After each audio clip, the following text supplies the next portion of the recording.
महाराज,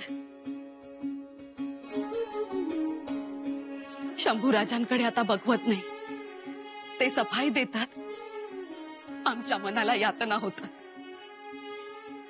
त्यांनी सवाल करायचे, त्यांनी आरोपीला धारेवर धरायचं, पण त्यांनाच धारेवर धरण्यात येत आहे। हे असं घडायला नको होतं, परंतु घडतंय, हे थांबवावं महाराज। आता ते आमच्या हातीही नाही। ज्या दरबारात ते राज्याभिषेकाच्या वेळी सिंहासनाच्या बाजूला युवराज म्हणून बसले, रुबाबाने मिरवले, देश परदेशी सभासदांचे अमीर उमरावांचे नजराणे घेतले, त्याच सिंहासनासमोर ते एक आरोपी म्हणून उभे राहतात। वाईट वाटतं, खूप त्रास होतो। होता राणीसाहेब, सूनबाईंची ही तीच परिस्थिती, त्यांच्या मनाचा देखील विचार करा महाराज। गोदावरीला आपण शोधावं, आजची रात्र आहे, आपण मनात आणलं तर अशक्य ते काय असणार? आम्हास अशक्य असं काहीही नाही पुतळा राणीसाहेब, पण तरी आम्हाला त्यांची पाठराखण करायची नाही, यातून त्यांनी स्वतःच मार्ग काढावा, त्यांना झुंजावं लागेल। त्यांनी कसं काय झुंजावं? त्यांची तर कवच कुंडलच तुम्ही काढून घेतलीत, साधी तलवारही ठेवली नाहीत कमरेवर, सगळे अधिकार काढून घेतलेत। हे योग्य केलं? हो, योग्यच केलं आम्ही, त्यांचे सगळे अधिकार काढून घेतले, हे बरंच केलं, नाहीतर आपण केला त्याला लोकांनी न्याय म्हटलं नसतं। पण त्याने काय होईल? आता जे होईल ते बघावंच लागेल। आपल्याला जे होईल ते बघावं लागेल। हे सगळं तुम्ही उभा केलं असताना, हे स्वराज्य तुमचं असताना। स्वराज्य जरी आम्ही उभं केलं असेल तरी हे स्वराज्य म्हणजे भोसले घराण्याची खासगी मालमत्ता नाही। रयतेच्या नावानं आम्ही हे राज्य उभं केलं। तुमची जर अशी अपेक्षा असेल की आम्ही आदेश द्यावा, हा न्यायनिवाडा थांबवावा आणि शंभूराजेंना निर्दोष सोडावं, तर यातलं काहीही शक्य नाही। परंतु तसं का करता येणार नाही महाराज? तसंच जर करायचं असतं तर मोगलाई होतीच की, मग कशासाठी या सगळ्या आटापेटा? कशासाठी आम्ही शिवा शिवा नेताजी, तानाजी, बाजी, बांदल गमावले? राणीसाहेब, हे सगळं तुम्ही देखील जाणता, जरा संयमानं घ्या। काय संयमाने घ्यावं? शंभूराजांनी त्यांच्या कवड्याच्या माळेच्या साक्षीने सांगितलंय ना, गोदावरीला त्याने पळवून नेलं नाही। तुम्ही पूर्ण वाक्य ऐकलं नाहीत राणीसाहेब। शंभूराजे म्हणाले त्या रात्री त्याने गोदावरीला पळवलं नाही, त्या रात्री। म्हणजे यात खूप काही दडलंय। मुजरा राणीसाहेब। बाळराजे झोपले का? जी नाही। अजून झोपले नाही? जेवले का? नाही राणीसाहेब। आणि जेवणारही नाही। का? कारण आमचे दादासाहेब संकटात आहेत।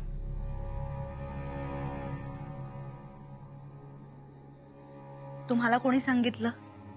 सगळेच बोलतात ना, दादासाहेब काही खात नाहीत, वहिनीसाही जेवला नाहीत अजून, मग आम्ही का खायचं? बाळराजे, तुम्ही लहान आहात, या सगळ्या गोष्टींचा विचार करू नका। खाऊन घ्या। आम्ही खाऊ, पण एक सांगा ना मला। विचारा। तुम्ही त्यांना शिक्षा देणार? गुन्हेगार असतील तर शिक्षा करावीच लागेल। मग आम्ही खूप रडू आणि तुमच्याशी बोलणारच नाही। आमच्या दादासाहेबांना लोक केवढी केवढी माया करतात, कोण पाया पडतं, कोण हाताचे मुके घेतात। बाळराजे, तुम्ही तरीही देणार शिक्षा?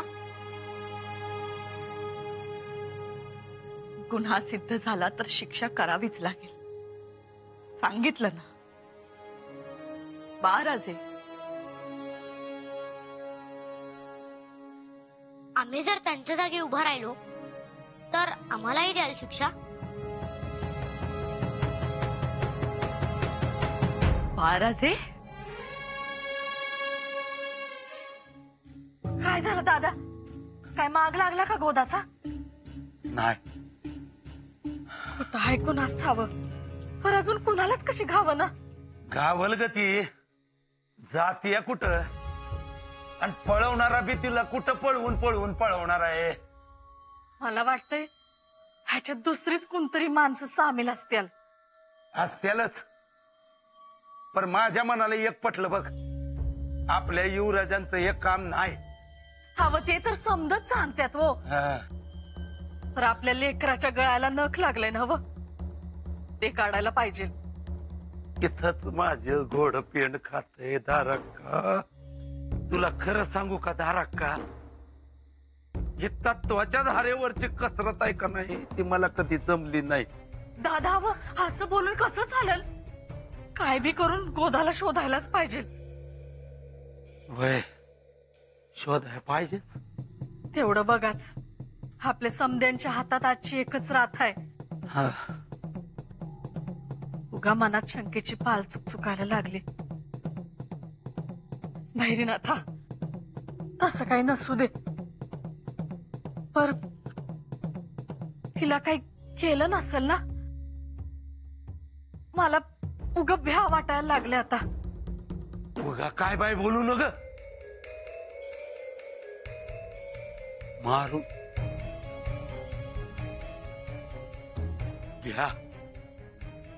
तू बी भलतच काय बाय बोलून बसलीस. आता मला बी काय चेन पडायचं नाही. आलो तुम्ही.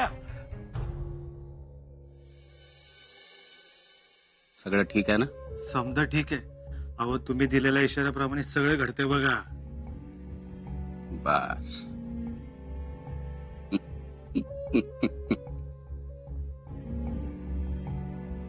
युवराज, काय म्हणाला होतात या केदारजीला? जाताना टकमक टोक बघून जा.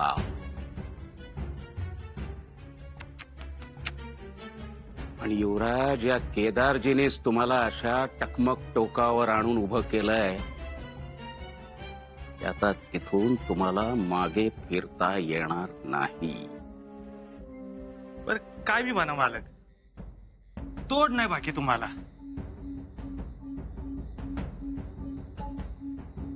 आलं लक्षात माझ्या दामाजी?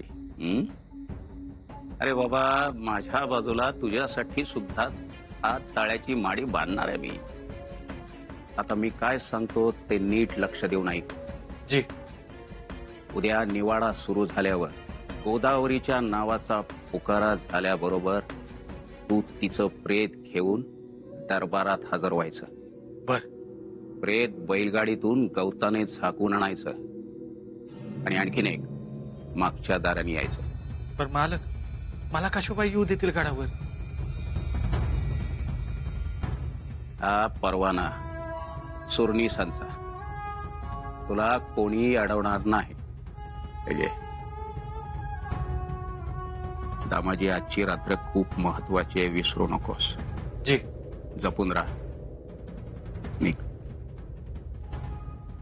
मार्जारो लभतेन पंजर शुकालापेन कौतूहलम कस्तुरी हरिणस्य सौरभतया व्याघ्रो न संतुष्यति प्रीतिर्नास्ति मयूर तांडव विधो व्याधस्य दुष्टात्मभिव्यक्तिया भुवि संति के उवी विरला संतो.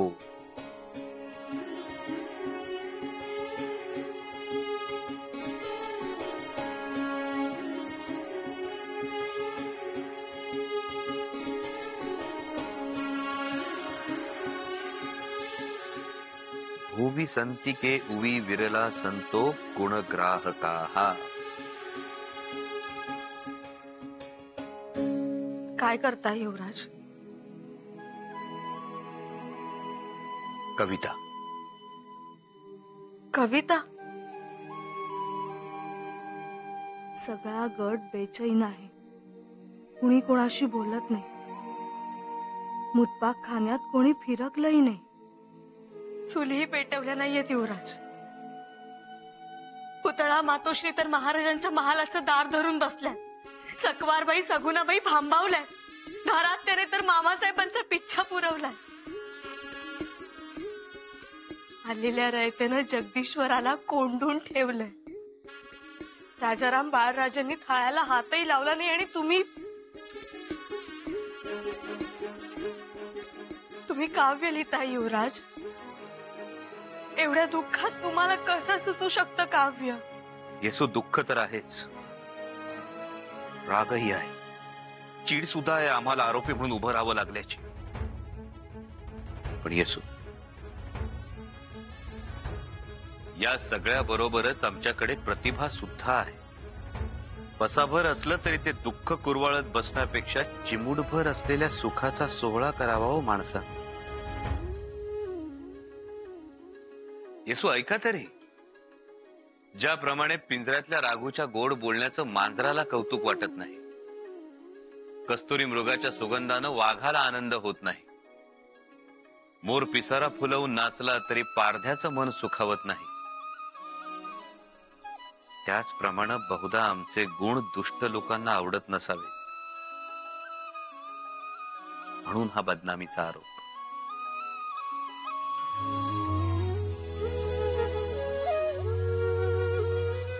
आरोप खोडून टाकणारा पुरावाच राहिला नाही आता. युवराज, गोदावरी धीर सोडू नका येसू. पराभव आधी रणात होत नाही, मनात होतो. तुम्हीच म्हणाला होता ना, या संशयाच्या अफजल खानाला वाघनख लावा म्हणून. येसू, अफजल खान फाडायचा असेल तर केवळ वाघनख असून भागत नाही, त्या वाघनखापेक्षा धारधार इच्छाशक्ती लागते. पण आता ते अशक्य आहे. अशक्य? येसू, अशक्य गोष्ट शक्य करू शकलो तरच शूर आबांचे शूर छावे म्हणू शकतो ना आम्ही स्वतःला. पण कसं? पाहाल उद्या दरबारात. पाहाल.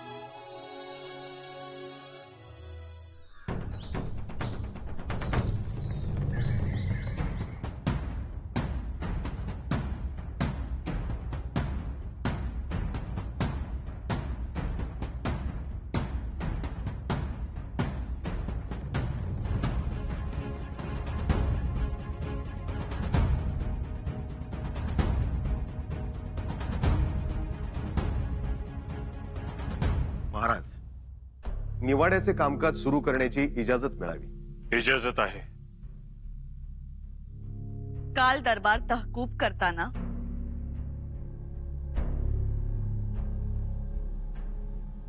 आम्ही सरसेनापती हंबीरराव यांच्यावर एक जबाबदारी सोपवली होती. गोदावरीस दरबारात पेश करण्याची.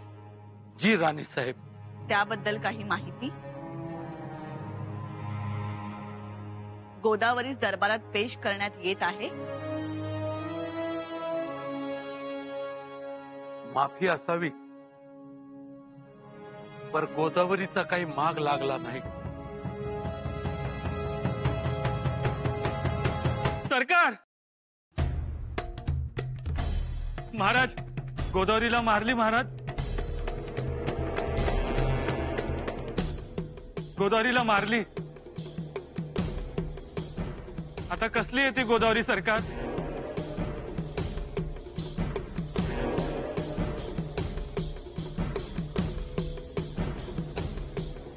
कोण आहेस तू?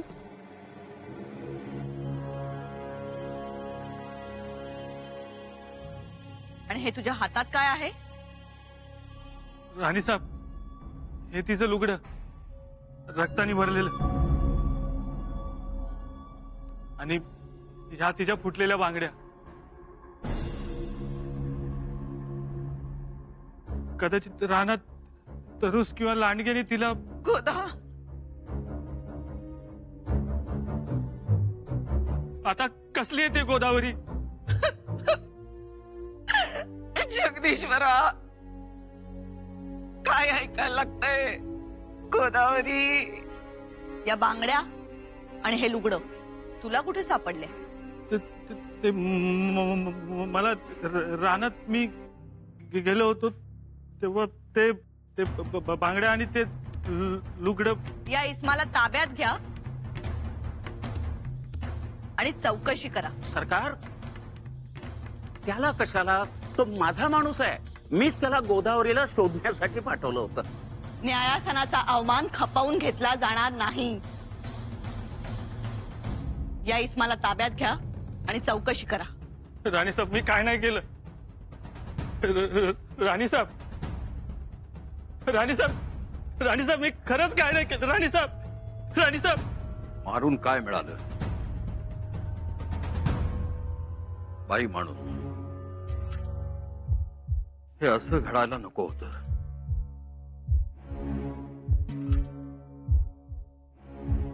या रायगडावर असलं काही ऐकायला येईल असं वाटलं नव्हतं.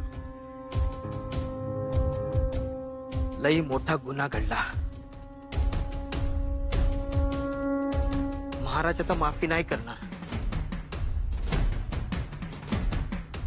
हकनाक जीव गेला बघा. तानाजी पंत, धीर धर. जे घडलं ते वाईट घडलं.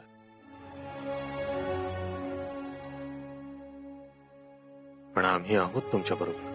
महाराज, काय झालं हो? आता कोणाकडे भरपाई मागू मी?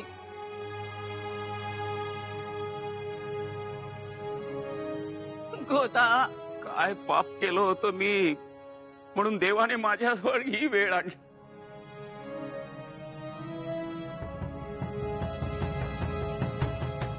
भगवंता, घडलेली घटना वाईट घडली.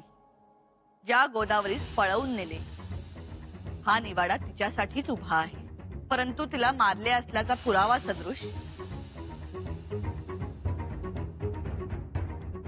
हे रक्तानं माखलेलं लुगडं दरबारात आणलंय. मिराजी पंत आणि सरसेनापती हंबीरराव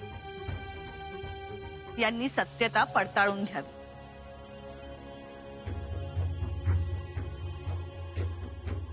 तोपर्यंत हा निवाडा आम्ही. आमची विनंती आहे,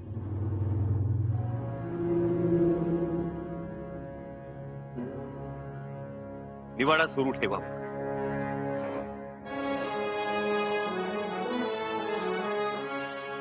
आम्ही एक शेवटचा पुरावा पेश करू इच्छितो.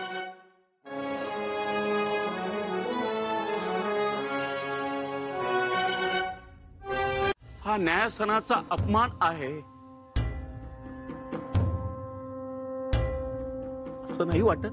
न्यायदानाचं काम सोपं व्हावं म्हणूनच आम्ही विनंती करतो आहोत. मान्य व्हावी. आता सरसेनापतींच्या तपासानंतरच पुरावे पडताळले जातील. सरसेनापतींच्या तपासात मदत होईल असाच पुरावा आम्ही पेश करू इच्छितो. कदाचित त्यामुळे फिर्यादीला सुद्धा सुकून मिळेल. असा काय पुरावा आहे जो तुम्ही फिर्यादीच्या बाजूने पेश करणार आहात? इजाजत द्यावी. पेश करतो.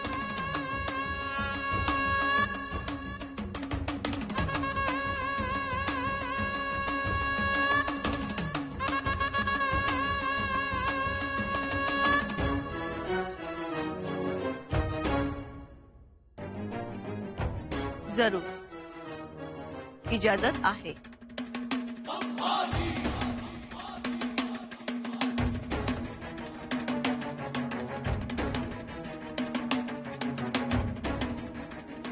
दाढी,